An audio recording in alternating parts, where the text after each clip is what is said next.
of a prelude. When was your last deliberate interaction with grass? When did you deliberately interact with grass? Yep, that's a very common response. Try morning tea. What'd you eat? Cake. What's in the cake? Wheat. There you go, grass. So I think just to by way, so grass is everywhere. It's one of our most important genuses worldwide. Grows in pretty much every ecosystem. And to give you an example, we've got seagrass, alpine grasses, we've got tundras, we've got all these places it grows. Grows in arid, 600 millimetre, I was going to say 4 inches, but 100 millimetre rainfall areas have grass, or less. Right through to 4 metres a year, they all have grass. Another interesting fact is that 60% of the nutrition for man comes from grass. So you think about corn, you think about rice, you think about wheat, you think about barley. Who likes a beer? Well, barley or wheat beer. All right, so even if you like a thing like whiskey, that's a barley product again. So, we interact with grass and we don't even know it on a daily basis. So, steak, almost all the meat we eat, apart from fish, so chicken, pigs, lamb, is grass-based, whether it's actually eating grass or eating grain. So we're incredibly reliant on grass, and unfortunately, some of the world's worst weeds are grass as well. Right, so it's just an astonishing genus of plants. Family of plants would be a better thing to say, and so on. So you're going to have to pull me up. I'm just going to talk. When we run out of time, we run out of time, okay? That's your responsibility. Okay? So what's new with GRT and greater grass? So this is a bit of a recycled presentation. We're talking about grass all week at other meetings and the other week as well. So we all know what that is. Everyone's seen GRT? Everyone knows? All right, so that's near the Mareeba wetlands. And if you put those two species into the virtual herbarium, that's the Queensland spread of giant race towgrass. So when you start, it's very coastal. So where do you think? So this is near Ralston. This is in the Central Highlands here. Incredibly important to industry and ecosystems. Where's this here? Anyone has a guess? So Townsville somewhere here. This is Charters Towers around here. Blackbraes National Park's up on the, it's out there. And so on, and then you've got the Cape as well. I wouldn't worry about the Cape because gamma grass will take it over anyway, all right? So don't worry about it. And so it's a significant pest environmentally and for production. Enormous. So as you saw in the video, that's at Miriamvale. When you go and put a quadrat down, if you find anything else but GRT, it's a happy day. Like, it's amazing. And so we've been doing a lot of work down there. I want to look at passage to cattle. See, this is real data. It's not someone thinking about it. And so 7 to 8 days. I hear a lot of landholders go, I pen them up for 4 days. Well, after 4 days, you've still got 30% of seed in the gut that is there. I've heard of landholders go to extraordinary lengths, local landholders. They've had to adjust cattle where they know GRT is, and they bring them home and they'll double dip them, spell them for a week, double dip them, put them on a truck, and when they get home, they'll do the same thing to ensure that they're not bringing GRT home. So it's critically important. 20% of seed they eat is viable. So you wonder how many trucks are carting GRT around? I don't know, with cattle. And with giant Parramatta grass, they're starting to look at, this was done in northern New South Wales, so in a heavy infestation, they look, say a heifer would probably eat about 8,000 seeds a day. And about 2,000 in a light infestation. So it's amazing how much they ingest. So of those 8,000 on that one particular day, about 1,600 are still viable. And they get shed over a week into a nice cow pat, which is a really nice place.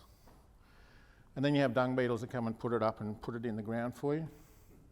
So that preserves it even longer. So these are questions that get asked all the time. You know, we've gone around for many years killing things, and we just kill them because we want to kill them. Our job is to kill weeds, right? I would argue that we need to start thinking about this. Why are we killing them? Is it to minimise impact, maintain productivity, profit?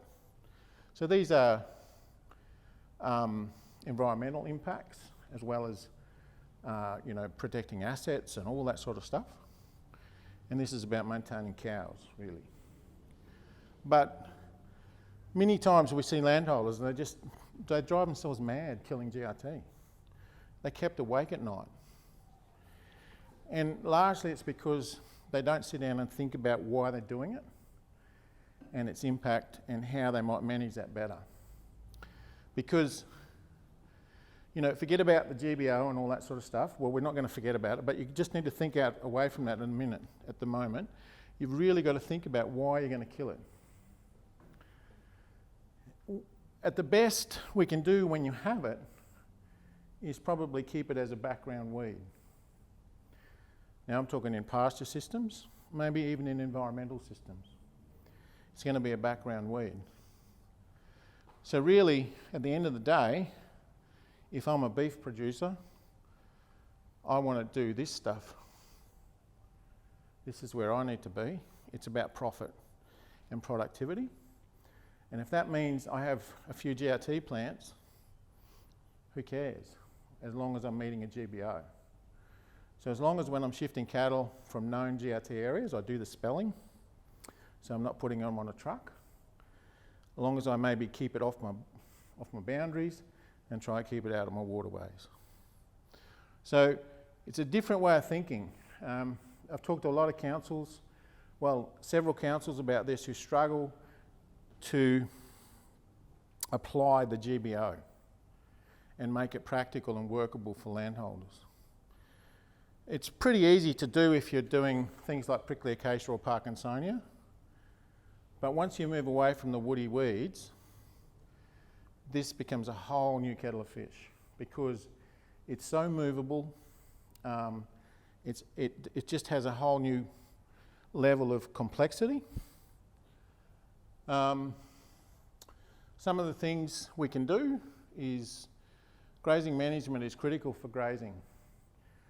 What we should, in a GRT zone, we should not see things that look even close to that if you want to hope of managing it.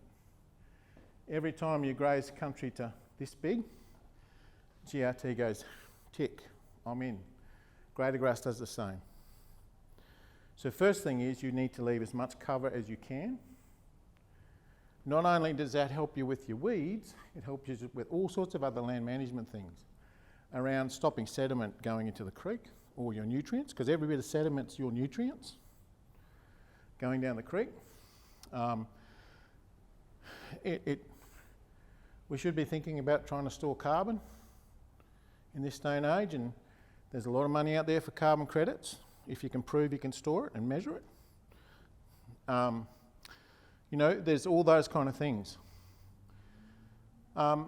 If you're going to burn any of these grasses, you have to think about what's next. If you burn them and do nothing, you just promote them. All right, so you're better off not burning them. If you burn them, you want to think about what's going to happen. Have I got the resources to treat it somehow? If you don't, you're probably better off just buffering it, trying to keep it where it is. Look, I just want to say too that, you know, there's a lot of landholders that say I've got 2 acres of GRT in the bottom paddock. My question is, why don't you have a fence around it? A vermin-proof fence, and leave it there. And stand on the side and spray it from the outside. And they go, oh, that's 2 acres of land. Well, that's 1 cow. You're going to sacrifice 1 cow to protect your property. So it's about thinking outside the box a bit and going, maybe I've got to sacrifice 5% of my land, but then I don't have to deal with GRT across the rest of it. So there's all those things about how we might do it. If you plant sown pasture, and I'll talk about this a bit more, pasture nutrition is critically important. All of our introduced sown pastures need some nutrition. They do better. 1, they're more palatable. 2, they produce more. And 3, they're more competitive. So this is, I'll talk about environmental stuff. This is a bit grazing orientated. Well, that's not. But, you know, these things are critically important. And a lot of this nutrition is about maintaining cover and trying to suppress established GRT plants, but suppress the new ones establishing. All right, so GRT won't, if you've got a good thatch on the ground, GRT won't emerge through that. All right, so thatch on the ground is really important for managing GRT. Why don't we have herbicides? Well, a lot of our herbicides for all our weeds and herbaceous weeds and grass weeds come out of agriculture. Chemical companies can't make much money out of environmental uses for their weeds, so then we've got to somehow adapt them. And in an intensive system, what they do is very well known, and we take them outside of that and we've got to start learning how to use them, and that's important. You know, we don't even know what some of them will kill and what they won't kill. We don't know what our off-target effects they are, long or short term. Can they be applied among trees? You can kill trees with metsulfuron if you put enough on. Most people don't think about that, and that's just putting it on the ground. Right? So don't do it to your neighbour's tree if you don't like that tree, okay? How do we manage the waterways? How do we manage waterways with herbicides? Access at the right time. We live in a world that is wet for several months a year and then it's dry. When it's wet and things are green and we might like to spray them with a foliar herbicide, there's a fair chance at times we can't get near them. So how do we do that? And this is the big question. And for all land managers, how much pain are we going to accept to get the gain? How much off-target damage are we going to accept? Now, a lot of people panic about off-target damage. I think off-target damage can be managed. And I think we need to really get our head around this. About, okay, can I kill a few other things in order to get rid of the GRT or the greater grass or whatever you're killing, and then manage them so they re-establish afterwards? Most of them will have a seed bank. Maybe it's just a bit of top kill. Makes it drop its leaves. Doesn't look very nice. But, you know, those are the things. If you can answer this question, I reckon you can start thinking about it in your own mind. Look, a good example of this is in the NT. There's been some trial work about aerially spraying gamba with glyphosate across trees and everything. The results are actually quite good. Yes, you get a few trees dropping their leaves and all sorts of stuff. But because the seed bank of gamba is really short, they don't have to spray it once, maybe twice. They get a bit of shadowing around trees and things, but they can do a lot of damage. But they're accepting some pain to get long-term gain, because if they don't kill the gamba, they've lost the ecosystem anyway. And we might argue the same thing with some of our grasses here. Well, we've got them all, but you know, with big stands of greater grass and big stands of GRT and so on, you've lost the ecosystem anyway. So maybe we've got to push it further and damage it more and look at a re-veg or a regeneration strategy. Just something to think about. So we've really only got 2 herbicides at the moment, glyphosate. Everyone knows glyphosate, and flupropanate. Most people know it as Task Force. There's a myriad of brand trade names out there now. I'll talk a lot about this because it's probably a very misunderstood herbicide and how it might work and how I think it should be used. A couple of things need to be understood. It's selective at registered rates. The more I put on, the more I kill. All right, I can moonscape land very easily, but I've got to be so careful how much I put on. It's root and foliar uptake. Maybe about 10% through the leaves on green plants. If your plants are dry and you put it on, there's no foliar uptake. So you've got to understand. I almost disregard foliar. Root uptake herbicide. Super critical to understand. You can apply it to growing plants or hayed-off plants. Slow acting, 3 to 4 months to kill plants normally, maybe a bit longer depending on rainfall and a few other things. Residual activity is variable. So at that Miriam Vale site before, you'll get 1 wet season. That's it. Next year you've got seedlings and all sorts of stuff happening. So the label might say longer than that, but you've just got to be really careful. In black cracking clays, you'll push this residual out a bit more, but in your coastal, acid, sandy soils, you'll get this much, probably. Withholding periods are always an issue with this. 14 days for spot spray. If I boom spray, I've got 4 months. And then, this is an ongoing thing.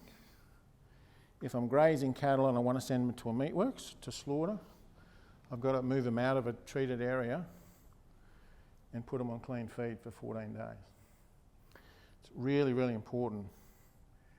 If this gets picked up, we lose this herbicide. That's it. It's being looked at now. It's being tested for. It's being... there is some work happening around the reef herbicides. This is being looked at already. So we need to manage it well and do it properly, otherwise we will have a lot of restrictions and we may lose this herbicide. And while it's a tricky one to use, it's a very important herbicide for managing our invasive grasses. All right. So we've been doing some things around, many of you know this is like a tordening. We've just taken it and started putting, and this is not, you can't do this across the landscape, but applying it on early invasion or very scattered plants in the dry season, when you can pretty much go everywhere, and if you can see the plants, you can treat them. So 5 mil shot, and in that 5 mil, somewhere between 0.3 and 1.2 mil of Task Force. Okay, so that's species dependent. So in here, it's a bit hard to see, but you'll see GRT plants here. And then you can see we've done some trial work.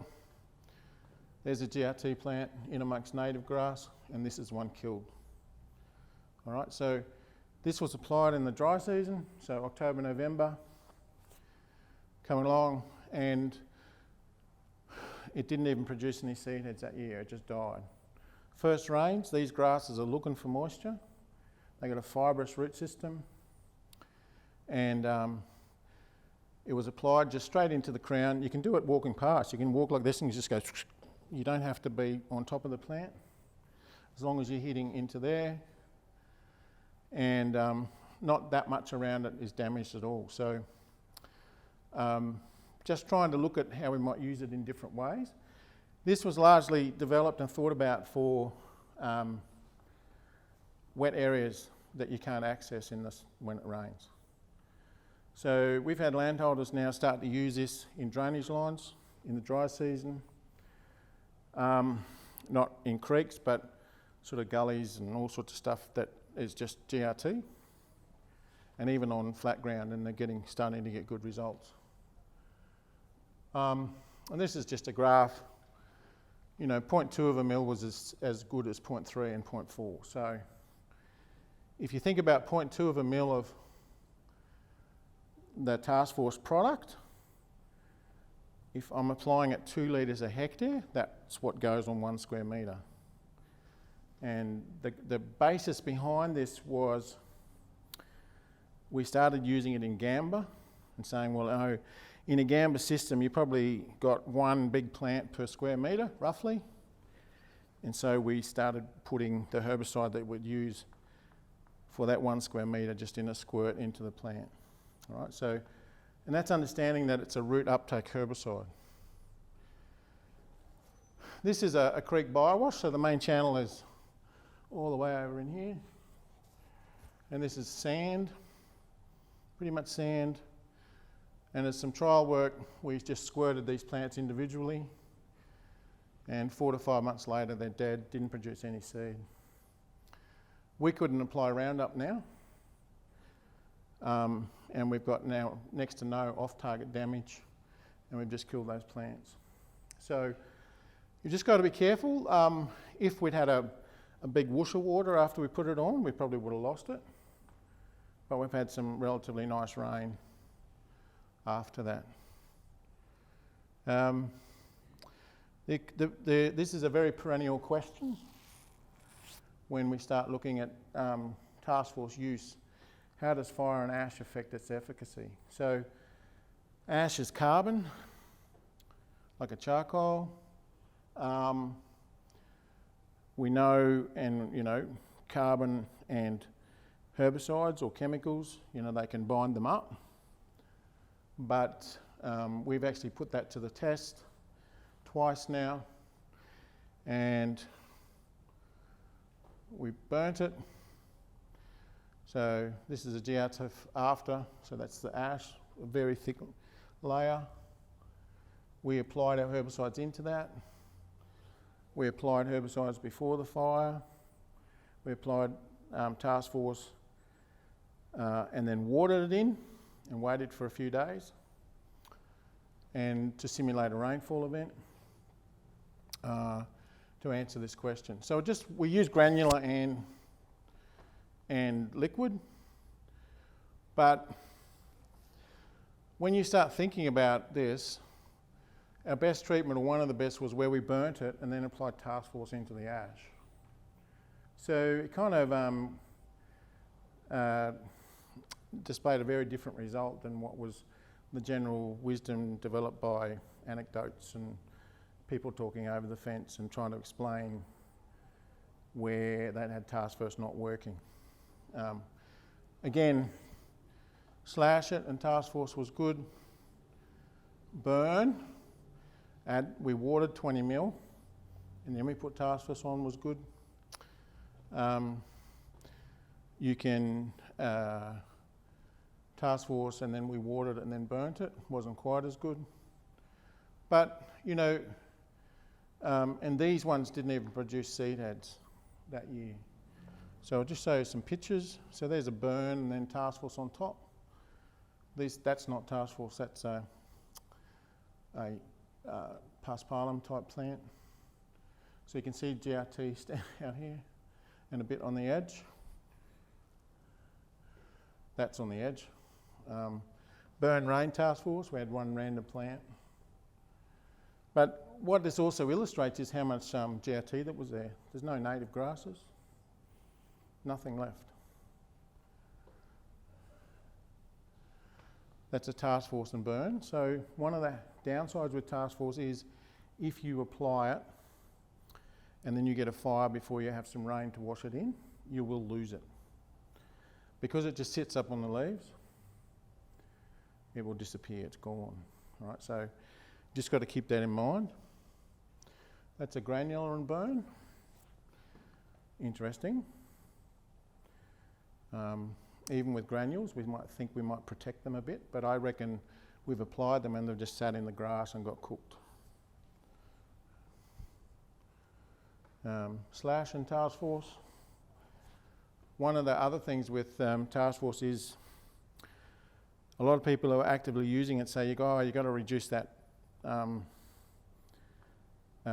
dry grass volume, and I would argue you just don't need to do it. We've done enough now that you can apply it over 6 to 8 tonnes per hectare of GRT dry matter, and it works perfectly fine. And that's a burn, so if you burn it, you just have GRT. We've also been doing a lot of work around how we might convert 100% GRT back to some productive pasture. Now, this will likely not be a native pasture, it will be an improved pasture. And a lot of things around what happens, adding fertiliser and so on. So if you fertilise GRT, you will just get more GRT. That's what happens. So we've done some things around, forget this thatch grass growing in the front, right? So these are the treatments. So we slashed it, we applied task force, we sowed signal grass. We had a wildfire go through and burn the whole site back to ground. And we just let it regenerate, and then we slashed and task forced that again. So if you take the thatch out, that's pretty much 90% signal grass now. We haven't grazed it at all. Signal grass is suitable to much of coastal Queensland, that heavy grazing areas. And again, it's just trying to maintain some productivity.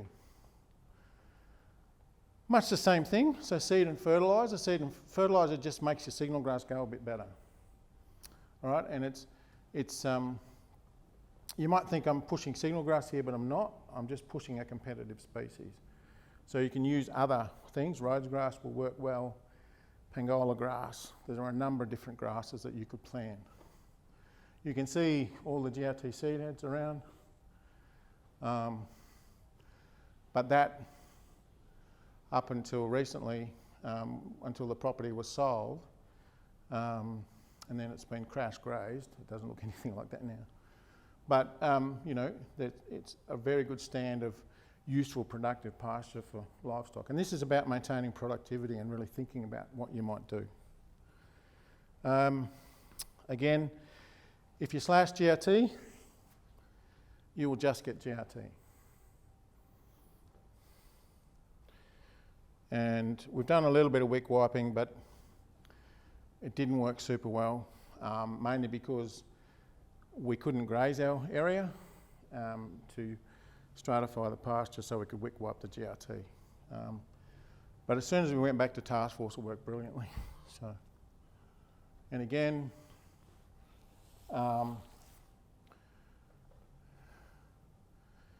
if you don't put any seed in it, so what have we got here? We've got task force fertiliser, wildfire, task force fertiliser, and again, we've got a lot of GRT still in there at that point.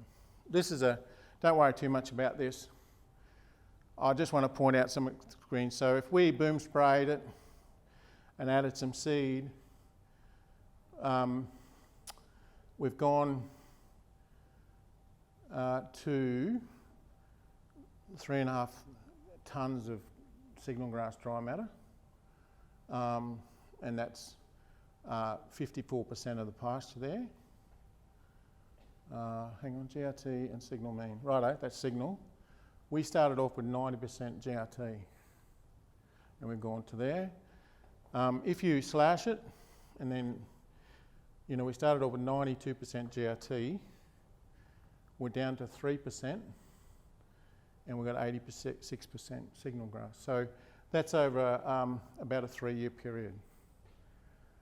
So it is possible to push it back that way. if you manage that signal grass very well, inputs like herbicides and things will be minimal going forward, but you will need to give it a little bit of fertiliser. I'm sorry, but that's just the reality of it. All right. We've also been doing some things where, for production purposes, can we change GRT by adding fertiliser? And what I mean by changing is, can we make it more palatable? Cattle will eat GRT when it's short and fresh, but we can change it a little bit. We've got to put a fair bit of nutrient in, but we can change it. We can push protein from 8% to 18%, and we can increase the digestible dry matter from, say, 46, by 10 points, which is quite significant when you're looking at a pasture grass for livestock and so on. And you can see untreated and treated, fertilised. So it just looks, even visually, a lot better. This is really a work in progress. So we're moving on to grader grass a bit now, trying to use hormone herbicides. So things like camber, dicamba, 2,4-Ds, and trying to use them to limit seed production. This is only a pot trial at this point. So really what we're saying is, if you look at viable seeds, so just look at the black ones, if we don't treat any, we're looking at 40% viable.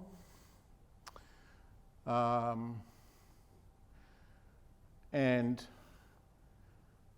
if we treat it with dicamba, we can reduce that right down to less than 5% viable.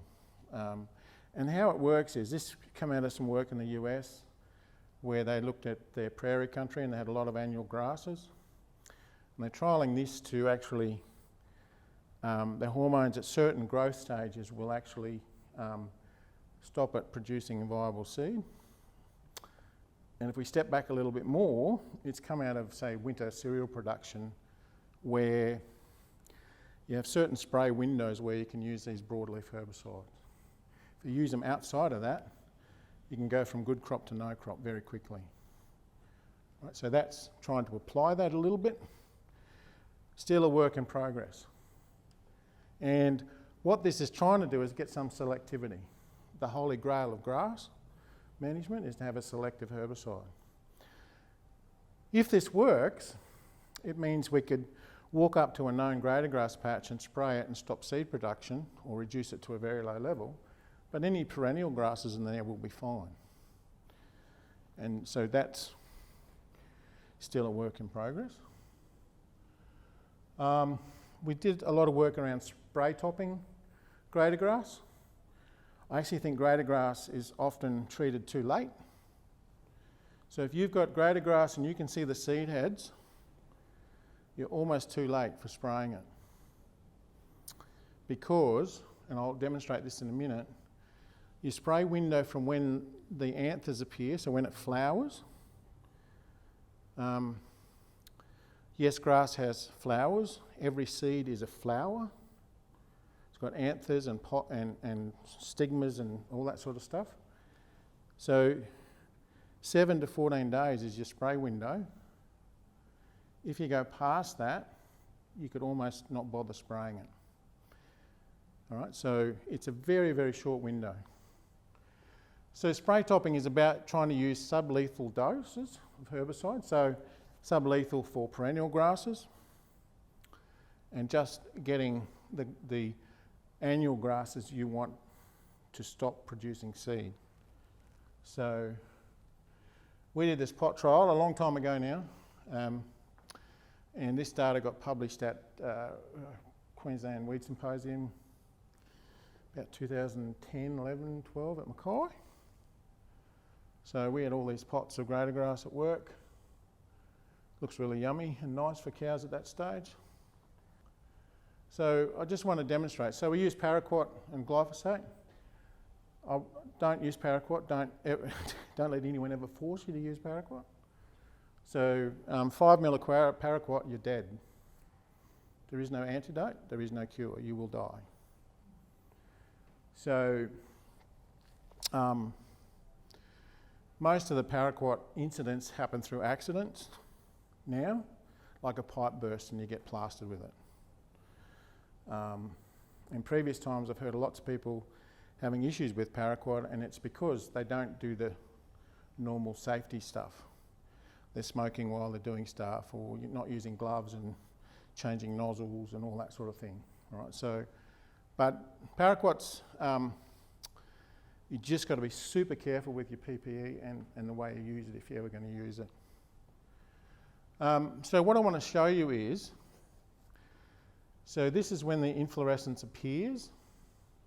You can see it, you can see the seeds, and these are active ingredient rates, so that's 90 grams of glyphosate, which for glyphosate 360 is 1/4 of a litre. And then, that's 1/2 a litre of paraquat. So these are seed produced, and you can start seeing with as little as these small rates, I can knock that seed around very much here. But interesting with glyphosate, if you go to here, even when you can just see the pollen, you start producing a lot of seed, and then you may as well not bother once you get up here. Paraquat's a little bit more effective.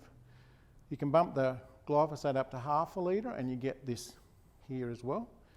But once you go to when you can pull the seed out and you go, oh, there's a bit of milk in there, you're almost at the point where you're just wasting your time and energy spraying it. I'm going to keep going. All right, so this is just to summarise it. You can do this. You've got to have access to it at the right time. And with most foliar sprays for grasses is you've got to spray them when the grass is ready, not when it fits into your work schedule. All right, so it's really, really important. If you want to stop seed production, you have to do it when the grass is ready, not when you have time 2 weeks later, because then there's no point. Very interesting is the same with GRT. If you want to stop seed production of GRT, you've got a 7 to 14 day window after you can see pollen anthers on the seed heads. Right? And that's really important. But you wouldn't spray GRT with paraquat, you'd spray it with Roundup if you're going to do that. Right? So, and most grasses will be the same. So a lot of people I've talked to say, oh yeah, we keep spraying that greater grass every year, we're not winning. I would say they're spraying it too late. So they're getting seed fall on the ground.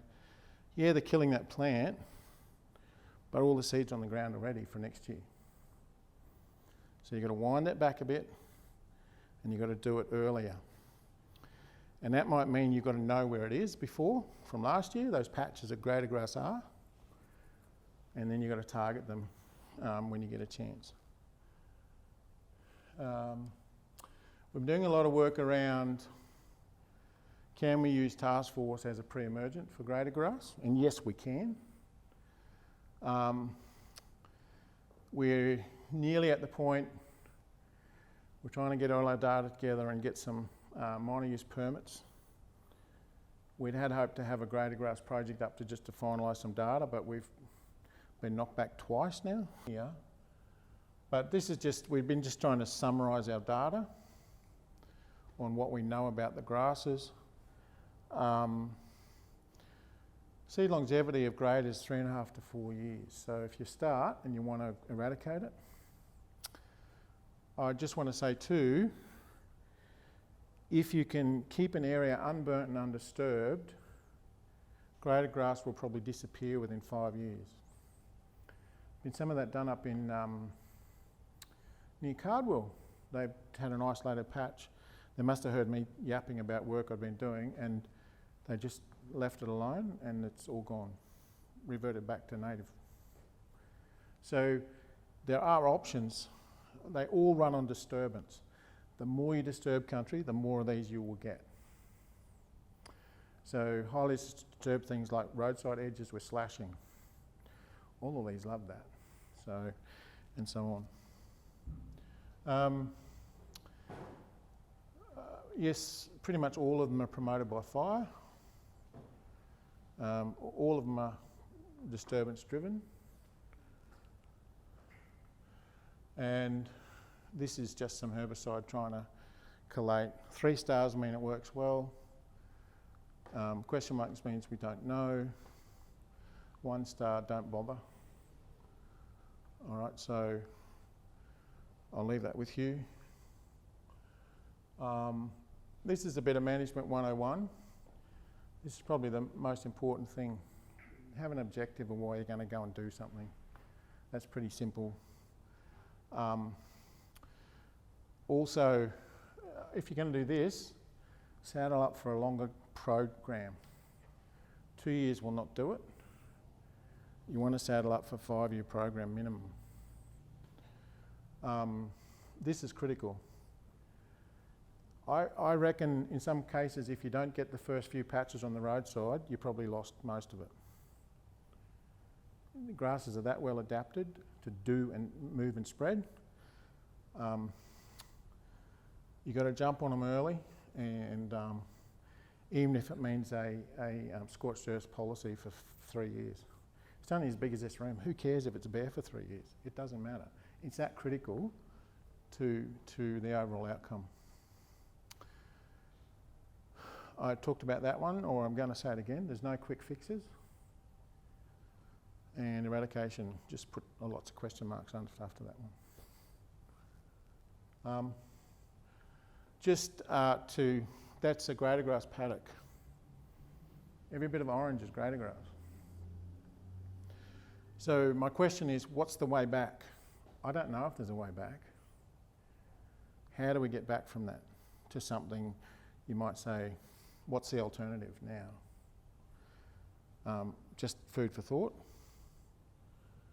And just to leave you with a picture of my GRT paddock.